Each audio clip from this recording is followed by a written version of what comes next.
right, everybody, welcome back to another episode of the Fearcast. This is the podcast dedicated to OCD, anxiety spectrum disorders, and getting your life back. I'm your host, Kevin Foss, and I'm a licensed clinician specializing in anxiety disorders. So thank you all for joining me for this episode. This should be a fun episode, but this is going to be, again, an atypical episode. This is not going to be the typical question and answer based format for the show. And for those of you who are new, if you would have questions, or if you have questions about OCD and anxiety treatment, go over to fearcastpodcast.com and you can send me a question there. Also, everybody, you can send me an audio question over at questions@fearcastpodcast.com, and I'll take those questions and I will likely put them up and answer them on a future episode.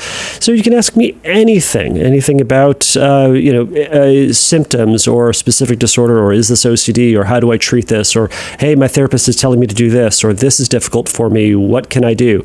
I'm more than happy to talk about it, and or I will be happy to find someone I can rope into this who can talk about it, who has more expertise than I on the subject. So today's episode is going to be, as I mentioned, a little bit different. Today I'm going to actually be reposting the audio to a talk that I recently was a part of at the IOCDF conference.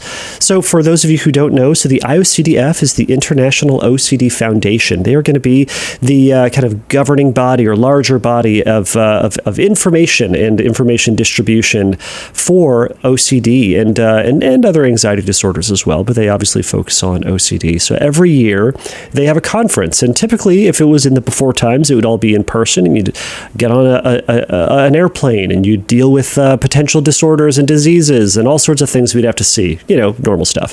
And we'd go to that city and we'd be giving those talks in person. But lately we've been doing it online, and which has been great. It's actually been reaching a lot more people. But we had the advantage of pre-recording it, and I sucked out the audio for it, and I'm going to post it here on this episode. So the talk that we're going to be, or that I'm going to be posting here, that we presented at the conference, is called "What to Do When Obsessions Overlap with Genuine Interests." So I was joined by Lauren Lauren Rosen. She has changed her name since, and also Kelley Franke. So both licensed therapists and Instagram stars, if you are aware of them. But they were kind enough to join me to talk about what to do. So sometimes our the stuff that we're genuinely interested in, and also the stuff that we just genuinely have to do in life. For example, if you have a hobby, or if you have stuff that if you have a job that you really enjoy, hopefully you have a job that you enjoy, or just family stuff.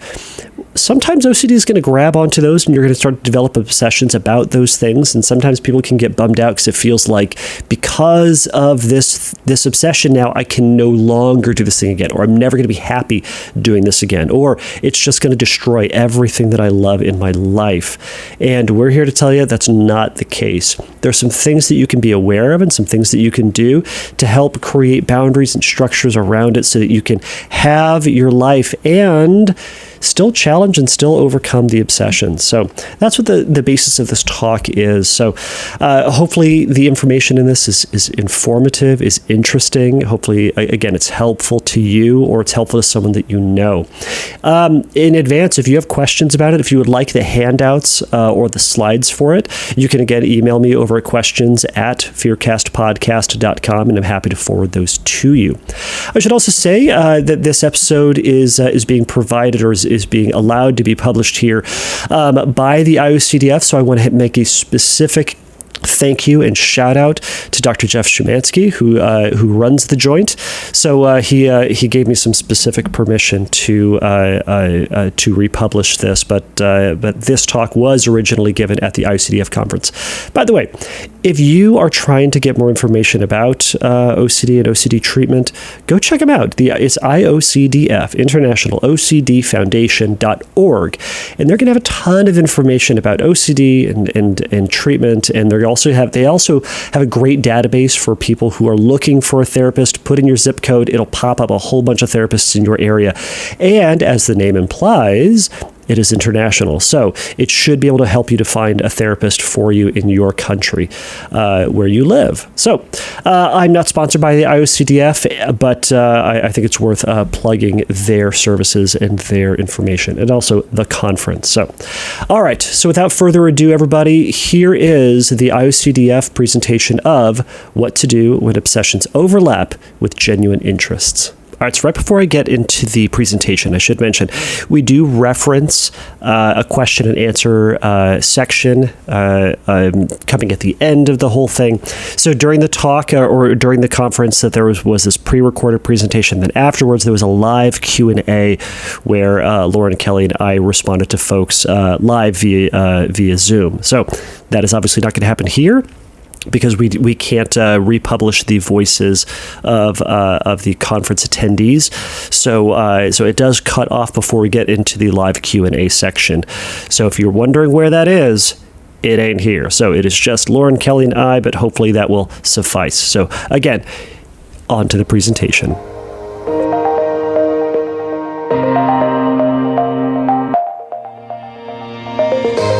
Hey, everybody. Thank you so much for joining us for our chat here today. The chat title is going to be called What to Do When Obsessions Overlap with Genuine Interests.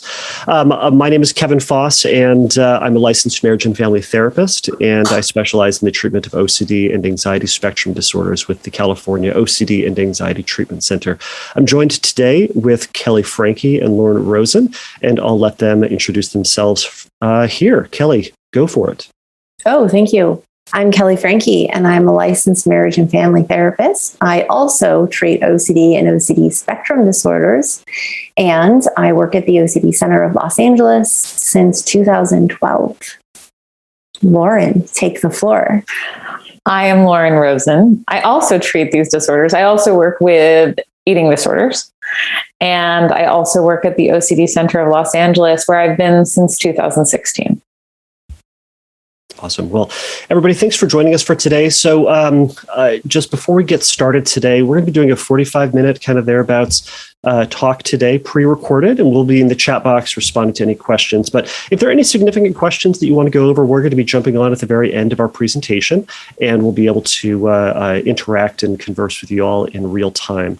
Additionally, so we're going to be going over and giving a lot of different examples for this, but please remember that this is not going to be an exhaustive list, and we're probably going to be missing some examples and not being able to go in incredible detail about each and every one of them. But if you want to ask specific questions about kind of specific subtypes or how it is working for you, please hold on to those questions until the very end. We'll be more than happy to go over them then. So why don't we go over just the objectives for today? So first and foremost, we're going to just start by talking about just what OCD is and just how it works. It's going to be incredibly helpful to know what the disorder is and how it works and what it's all about before we start jumping into and challenging and trying to overcome the disorder itself.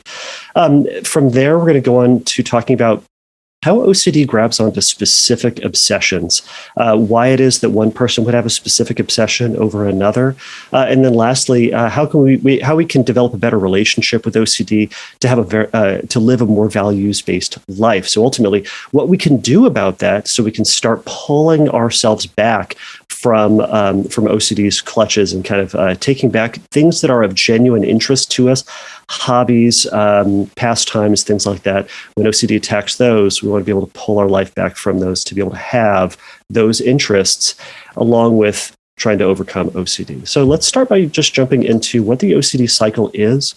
So if you are if you've attended this conference for longer than 3 minutes, I'm sure you've had somebody talk about what the OCD cycle is. So just very briefly, though, what it can look like is essentially this. So every time we're talking about OCD and anxiety, this is what we're looking at. So it can be anything can be a trigger, so kind of sparking this obsessive thought.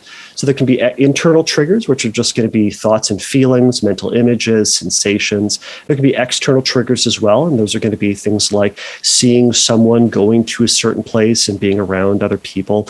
Those can be some examples of internal, external triggers, and those can bring on this obsession, which is this intrusive thought, urge, or image. And I like to think about the obsession as this feared story where your brain tells you something something, or it tells you a story about what that thing, that feeling, that mental image, that interaction, that person means for you or about you. And how that story plays out, it's going to cause some distress. It's either going to, and it can be pretty much anything, but it's often going to be anxiety, doubt, and discomfort, but it can also certainly be feelings of numbness, feelings of emptiness. It's kind of this just unwanted feeling state. And since that distress doesn't feel very good, we're going to try to do a compulsion. And compulsion is really just going to be anything that we do to either make sure that the feeling goes away, that distress goes away, and we start to feel okay again.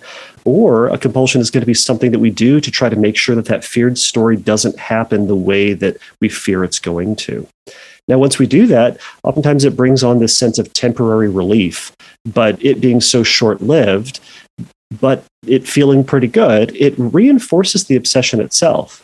Because what it does is we've now gone through this whole process and treated a thought, the obsession that was neutral, we treated it as if it's a danger.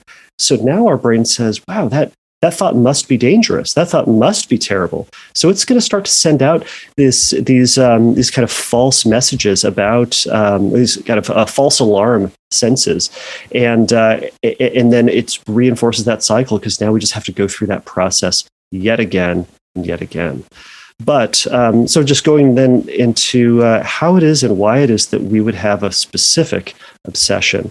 So because that obsession that pops into our head, oftentimes it is going to be neutral that first time. And we have thoughts all the time that we don't really respond to. But all of a sudden, if we get this worry, or it somehow seems to threaten something that's really dear to us or something that's really important to us, we're probably going to respond to it so that we can feel that sense of confidence and feel okay again. So OCD oftentimes latches onto the things that we value the most and things that we care about the most. But also remember that OCD can grab onto something that you also just strongly want to have or strongly want to do, or that you might pursue or do had OCD not been there. And you can kind of think about that in terms of like your hobbies or your interests and values. If OCD wasn't there, you'd probably be doing that thing anyways. It'd be something that you'd actually care about and want to be a part of. But OCD will sometimes grab onto that because in this, though it might not be something incredibly important, like your character or kind of your sense of safety in the world, it can be things that you actually just genuinely want or think is interesting. But OCD sometimes will latch onto that. We'll talk about how that or what that looks like here in a moment. But also to please remember that as we're talking about this and how OCD attaches onto things that we value the most, please remember that just because OCD doesn't grab onto something doesn't mean that you don't care about that. I know you used a lot of doesn'ts in there, didn't I? But don't use this or try not to use this as a litmus test, that if you don't have a particular subtype or you're not getting intrusive thoughts about X, it still might mean that you value that. It just means that OCD hasn't gotten there yet, or OCD has kind of bigger fish to fry in a sense.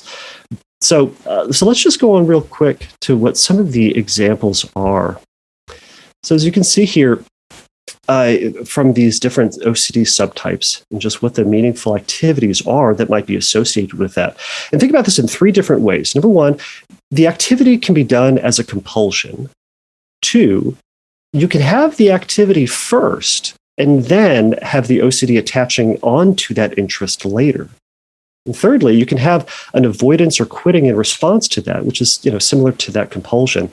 And I'll give you some examples. So as you can see here, that you might have existential OCD, which is going to be this concern about philosophical or existential questions, kind of the bigger abstract things in life, in a compulsive manner to try to get a full understanding of the world, of the universe. Someone might go and pursue a philosophy degree. So here you can see someone is doing a meaningful activity where they may say, gosh, I just still really value this, but they may be actually doing that as a compulsion to the original subtype.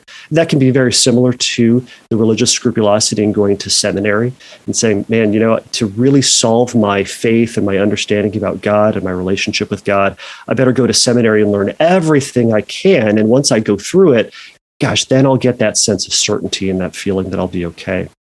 You can also have just a general interest too. You can think about someone who just wants to teach yoga or is going through mindfulness, and that, OCD aside, that's something they actually wanted to do. But then as they're doing it, they're going to be talking a lot about breathing and mindfulness and being in touch with your body and feeling sensations in your body. And you can really see how somatic or sensory motor OCD might slowly start to creep into that and ask questions about whether or not you're doing it perfectly or doing it right or doing it enough or not enough, or any sort of ones of those questions. And lastly, you can see perhaps even in the relationship OCD, someone may have that and just say, I'm just going to forego dating until I figure out this relationship OCD. So I'm going to figure out the type of person I want to be with, the type of person that I am, and what the type of relationship would be perfect for me. But I'm going to call off dating until that happens. So you can see in these examples that that someone may have a particular activity where OCD latches onto it, or vice versa. And it's kind of this chicken or the egg scenario that it can be really tempting to then get into the depths of it. But I just wanted to go over how that association may start. But as someone is feeling or going through their subtype and going through their compulsive process, it can lead to a lot of just unwanted feelings and a lot of struggle and troubles. So I'm going to pass it off to Lauren to then chat a little bit about some of those things. Thank you, Kevin. So, as you can imagine, and perhaps as you may have already experienced yourself, when your obsessions and your interests overlap, it can feel pretty depressing. There can be a sense of hopelessness, and that's because one can feel stuck between two important things. One being recovery, of course, that, gosh, I don't want to do compulsions. I don't want to inadvertently make myself worse by doing certain things. And at the same token, I don't want to give up this thing that I love. So you can imagine, for instance, let's say somebody with existential OCD really had always just been sort of fascinated by philosophy and this idea of, maybe I shouldn't pursue that philosophy degree because I might get stuck doing compulsions. And the good news is that we don't have to avoid, kind of like what Kevin was just saying, we don't actually want to avoid anything in life. And that's a big part of recovery. And so learning how to marry the two, how to do the things that are important to us and simultaneously make a choice not to engage in compulsive behaviors to the best of our ability in any case is sort of the goal. How do we do that? First step is to become aware of what compulsions might look like for us. And obviously there are some that might be outside of the realm of this discussion that are a little bit more clear cut. But here we have this, is this me being interested and wanting to do something that I like, or is this me trying to get certainty, trying to get rid of my anxiety? And some of the telltale signs that you might be doing a compulsion include things like a sense of urgency. So let's take one of the examples that Kevin just mentioned, religious scrupulosity, for instance. One might feel the urge or the desire to pray. And it might not be entirely clear, well, is this me being compulsive, or is this me wanting to cultivate a relationship with God? These are some of the questions or the ideas that you might consider in trying to navigate that. So a sense of urgency, like I said, that sort of, it has to happen now. So I have to pray now. I can't pray in a half hour. I can't pray in a couple of days. It has to be in this moment. And the idea that it has to happen or something bad will happen, that's sort of obligatory element. If I don't pray, then, I won't be a good Christian and I'll go to hell.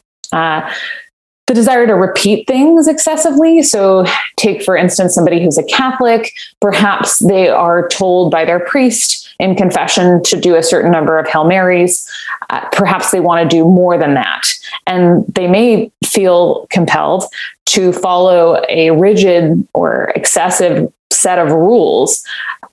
Like I have to be perfectly connected to God when I recite this prayer. I have to feel the intention of this Hail Mary. And so again, you're finding yourself really stuck in trying to and trying to get it right. And then ultimately, if you're doing a behavior with the sole purpose of feeling differently, feeling less anxious, feeling a sense of completion, like, good, that just right feeling, you're looking for that, there's a high chance that there's maybe a compulsion going on.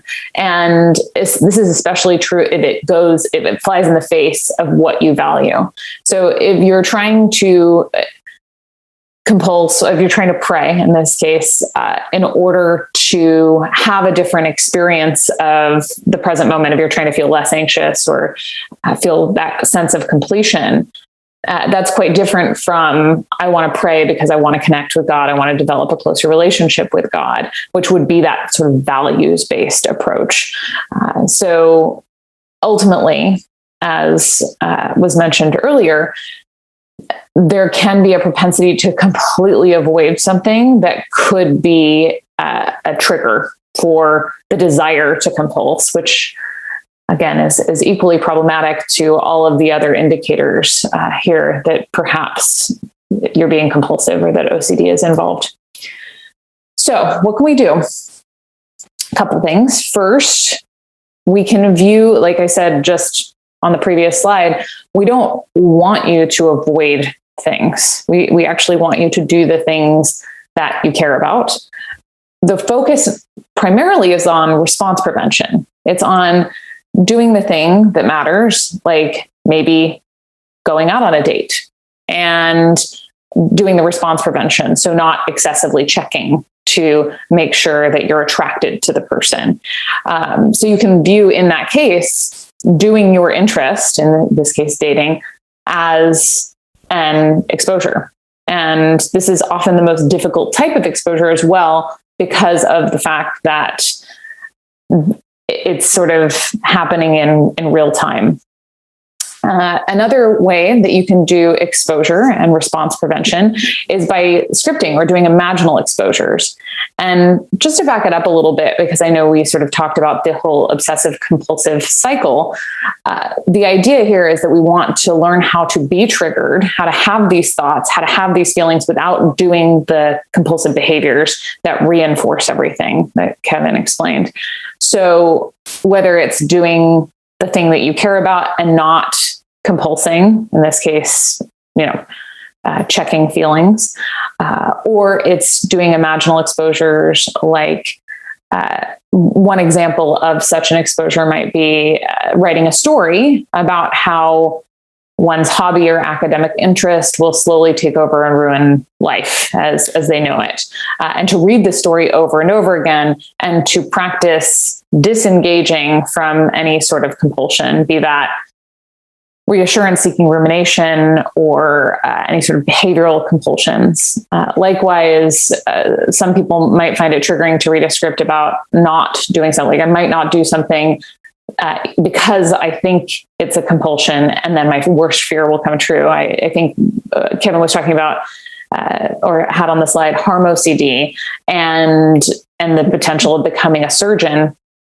The idea of, oh my gosh, well, I won't check that stitch one extra time, and then the person will get infected. Or I'm obviously very good when it comes to medical jargon, but you get the picture, right? That something's going to happen because I treat this like it's a compulsion, or I make that leap. And reading that over and over again and learning how to tolerate the thoughts that come up about it, the feelings that come up without doing any sort of behaviors.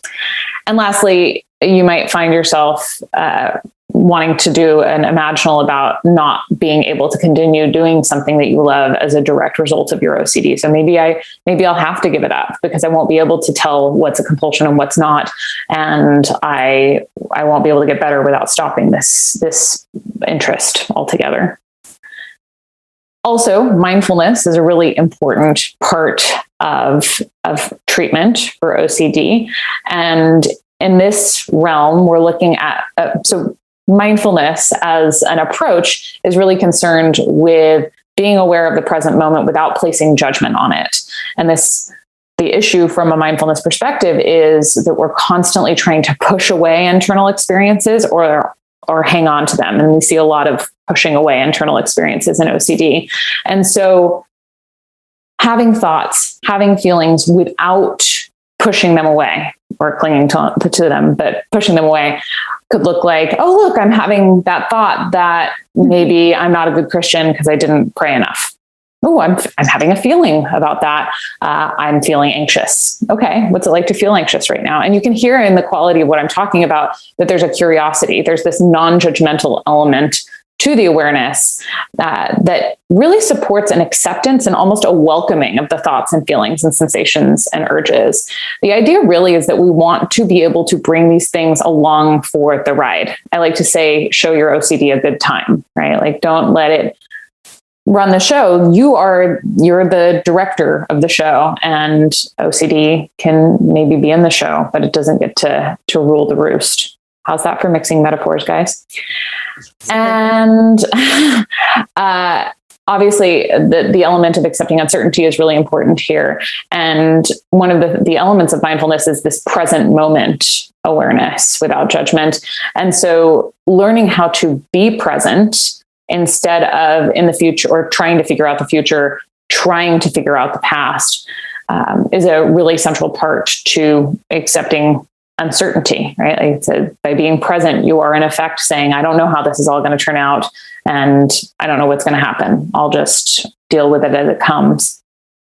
And this is really response prevention too, because especially for people with mental compulsions, it's important to see how your tendency to want to sort of retreat into the brain to ruminate, to figure it out.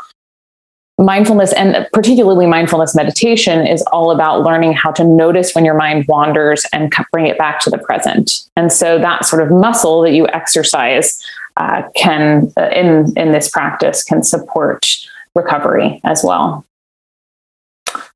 So in terms of sort of a recap in many ways of what we've talked about so far, what questions can you consider in support of navigating this middle road between obsession and interest? And we have written here to consider it lightly, because we can get compulsive about trying to make sure that we don't do compulsions, or that something is a compulsion, trying to figure it out perfectly. So, holding this all very gently. I once heard it described like wearing a loose garment, right? We're not trying to get too rigid here.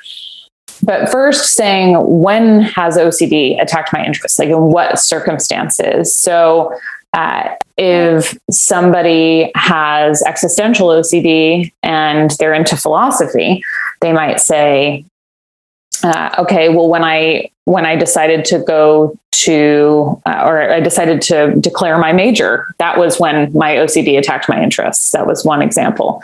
And how do I know OCD is attacking? What are the telltale signs? Well, we can reflect back to some of those qualities that I talked about earlier: urgency and the obligatory nature, like it has to be done, those types of things. And also with the just looking at the sort of thoughts that come up, so that you can be aware of sort of how this begins to play out, so that you can begin to intervene. And this third step is to really ask, well, was that compulsion actually helpful to me, or did it make things worse? Did it, maybe it wasn't at all necessary. Maybe by doing it, I re-triggered myself, right? There are all of these potentials, but just reflecting, how did it all turn out? And also doing it lightly. Yes. Would you mind sharing a little bit more about your thoughts on that? I was just reminding people, because of the fact that we're saying we're trying to cultivate curiosity, but not running down the rabbit's hole here. and maybe giving a few more examples of that. Kevin, do you want to give more specifics? Yeah, I think when you're asking these questions, these aren't things to ask every single day or all the time, but periodically touching base on this, or at the very least, just doing it once. And the key to, I think, to all this is asking them in your most honest self, like deep down, really and truly, how, like for example, number 3, in all honesty, in retrospect, did I really need to do that? Because we can find a real strong way to justify almost anything, and it can make us feel like we need to do something, or we need to do it in the moment. However, if we look back on it, we might be able to say, "Gosh, you know what? That really was just an obsession." And that really was just a compulsion. It was not something that was necessary for me to do. And that can take some, or that can be really tough to be honest with yourself about that. So that I would say, answer these questions in your most, in your heart of hearts. Did you need to? I bet in a lot of the areas it's going to be, no, I don't really need to. Yeah. So often in retrospect, we have that clarity about, ooh, that was not in my best interest to do that thing. Although, I just want to add a brief caveat, and this is just from personal experience, but it's so funny that you say heart of hearts, or like deep down, or like knowing. Actually, that was once part of my moral scrupulosity, was like, well, what do I feel deep down? So just as an example of what you were saying about holding that lightly. Yeah, exactly. I just figured it was a good way of sort of demonstrating that it can become very rigid. And when it does, that's alarm bells going off, ding, ding. We want to probably consider OCD might be kind of getting its grubby little mitts all over everything. It's grubby little mitts. And I really like that example, because the whole point of all these questions is just to really know yourself in this process. It's not to say that, knowing yourself is incredibly vital in this process, because when you do, then you can approach these tasks, these activities, more or less knowing yourself. And to the example of that Lauren shared, accepting that we may not fully know ourselves, but we're gonna separate ourselves from that analysis and maybe just do this. But part of underlying that is acknowledging that type of thinking is compulsive for me. And when that shows up, to the point about 1 and 2, whenever I'm asked the question about heart of hearts, gosh, I know that's really going to trigger me, and I'm going to know it's attacking me, because I'm going to feel this, urge to really go down and analyze and really get to the bottom of things. And gosh, when I feel that, here's one of the things that I now need to do. But then it really helps to, in future endeavors, to know, all right, I already know I'm going to do this. So if I'm being true to myself and knowing where my pitfalls are, I have a bit more freedom to know where I get stuck, and knowing that we're going to screw that up sometimes, and that's okay. Yeah, absolutely. Well, and since we're on this sort of example, I wonder if we can use it to illustrate points 4 and 5 here. Because I think ultimately, for example, if you have moral scrupulosity, and obviously, again, interests, right? A lot of people are interested in being moral humans, right? That's pretty typical interest, right? Hopefully. And so, what will I have to accept by continuing to pursue this interest of being a generally moral person? I'll have to accept the possibility that I might not be perfectly moral sometimes, that I might be in denial, that I might be lying to myself deep down, right? That's how... Wait, what? I might do the wrong thing. Exactly. And so ultimately, recognizing that, and also recognizing, as you see in point 5, what happens if I don't accept what's in number 4, which generally is my life becomes smaller and smaller and smaller and more overwhelmed by compulsive behaviors until I'm constantly ruminating about whether or not, in this case, I'm being honest, or I'm asking for reassurance to the extent that my family and friends and my relationships with them are being sort of unduly burdened. or any of the different iterations. Maybe you guys have some better examples there to sort of illustrate.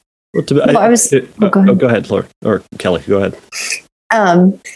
I was just going to say, whenever my clients actually resist a really gnarly compulsion, I'm always so impressed. And I always ask them, how'd you do that? What made you this time say no to it?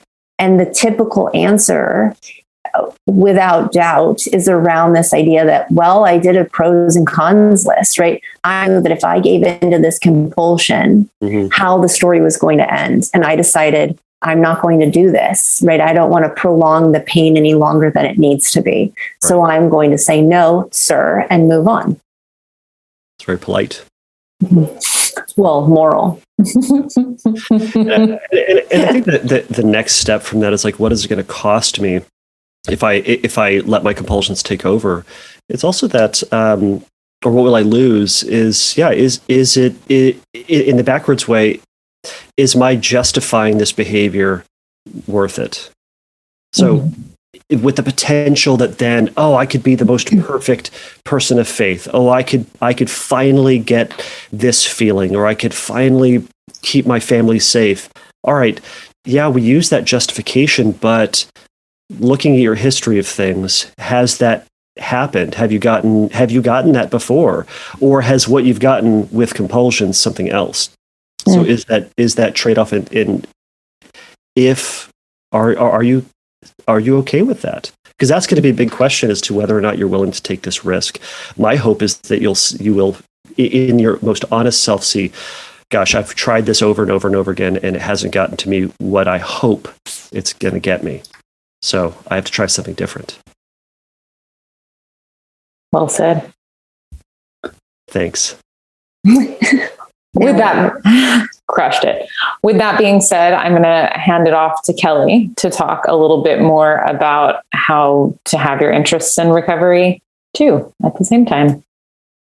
Yeah. So just in summary of what we've basically talked about is that we're trying to do three things: cultivate self-awareness, take a personal inventory, and be radically honest with yourself. Know thyself. So, looking at the self-awareness aspect, is the language I usually use is knowing your blind spots, right? Like know where you typically get stuck. And this is something that you guys had just talked about, is that knowing in your heart of hearts. That's kind of saying, there it is. That's my blind spot. Or when I'm walking. So a little disclosure for myself is that one of my main obsessions is psychologically harming somebody, specifically my daughter, or my clients.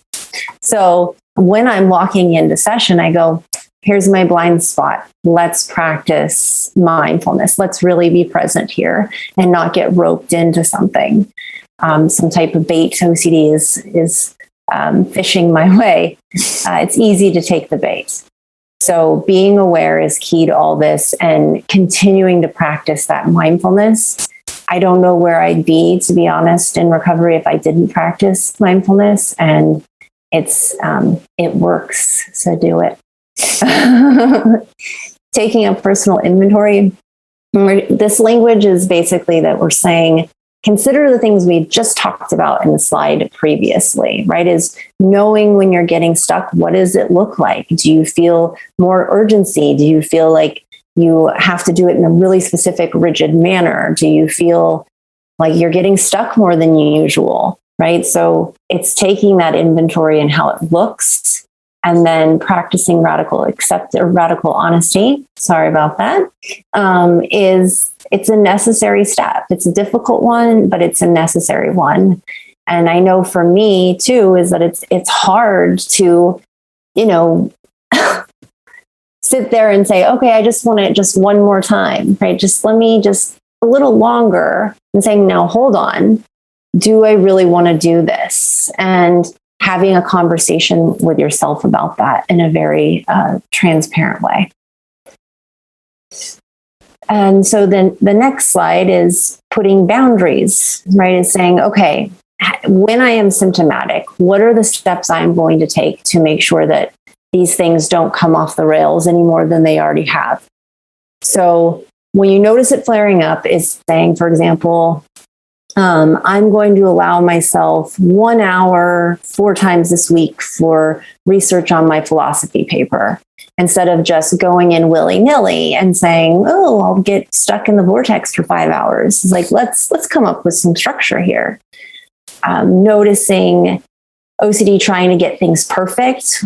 We want to do things wrong intentionally. So, for example, would say, if you want to get this paper perfectly done, is that we're going to skip a keyword or a sentence that we feel like, oh, we're going to get it all wrong. Might be another example would be skipping parts of your cleaning routine or mixing up the ritual. And then stopping once you've noticed that urge and telling yourself, I'm going to make sure that I feel a little anxious or a sense of incompleteness every time, and intentionally maybe ruining a line from something that you're doing a play at a performance, or dropping a note when you're performing musical performances. I don't know. Phoning a friend.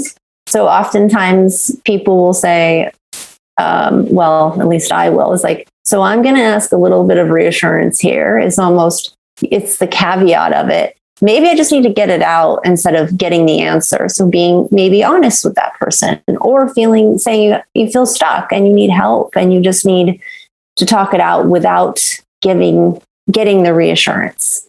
And then also consulting with your therapist when you feel like, okay, it's gone a little too far. I've tried all the things. I came up with a game plan and it's still not working. I'm still feeling rather stuck. And then, was there anything you wanted to add to that, guys? This is sort of a random illustrative story about the intentionally doing it incorrectly or wrong that I've always really appreciated, that actually comes from my father, of all people, who doesn't know anything about OCD treatment. But that's not true. He knows some things. But intentionally doing something wrong or doing something incorrectly, he said whenever somebody that he used to work with would get a new car, they would open the hood of the car and put a big scratch underneath the hood, right? So that it was already sort of, in a way, we might see it as contaminated. Yeah, right? It's ruined. I'm going to ruin it on purpose. And granted, I'm, like you were saying, Kelley, it's not like I'm saying do the whole monologue incorrectly, or, right, now just play another song while the rest of the orchestra is playing this one. But to say, like, you know what? I see your bluff. I'll do your worst, right? I'll do something that's a little bit wrong, because you don't get to tell me what to do. Yeah, going on offense is key with a lot of this, right? Mm-hmm. If you know your blind spot and you know how it looks when you get stuck, now ball's in your court. You have power and control at this point. Yeah. As long as you're willing to feel anxious, right? That is a big part of all of this. Darn it. Okay. Yeah. Kevin, did you want to add any to that? I think you two said it great. Thanks. Yeah, I'm fine moving on to the next one if we want to. All right. Okay. And so lastly, just wrapping it up, is that we're not going to get this perfect. So stop trying to, because it doesn't exist. It's a myth. And you will do compulsions, and you have to roll the dice and gamble that maybe you will, and not spend too much time trying to decipher, is this a compulsion or is it not? Because then it becomes its own obsession, right? In its own right, it becomes a whole new thing. It's a trap, as we put on the slide. And Dr. Stephen Phillipson calls this the two-tail spike, right? Spike or spin. I like spin. It's the spike, though. Same deal. It's getting too stuck in, okay, I really don't want to lose my recovery. I also want to have my value-based activity going simultaneously. I'm going to take everything that I've learned today, and I am going to make sure that I ask myself these questions. I do the personal inventory. I'm being honest with myself. That is a trap, because what does that sound like? It sounds like OCD. Lots of rigidity. We don't want to do that. Just make a choice. Maybe it's a compulsion, maybe it's not. Moving on. Okay. Yeah. Being open to making mistakes, even in treatment. That's basically what we're talking about here. And ultimately, making a choice is actually acting in a trusting manner. It's going to be, I'm going to trust myself, because so much of OCD is doubting yourself and having this inability, or this feeling of this inability to know what's right for yourself. You do know what's right, and you have to act in a manner that is, it's the feeling, right? People often say, well, I don't really feel like I trust myself. Well, but let's just jump and do the behavior, and you will start to trust yourself through action and through the behavior, not the feeling. And don't let OCD take anything away from you anymore. It's already robbed you of stuff. Let's go live your life with OCD. Bring it with you. And with that, is there anything that the two of you professionals would like to add? I'll add a little bit. Go for it, Kevin. Brief little thing before we sign off and then get to the question and answers. All of this can certainly feel like it's playing with fire, and to a certain degree, it kind of is, in that we're kind of saying, you know what, you don't need to just cut this thing out of your life entirely.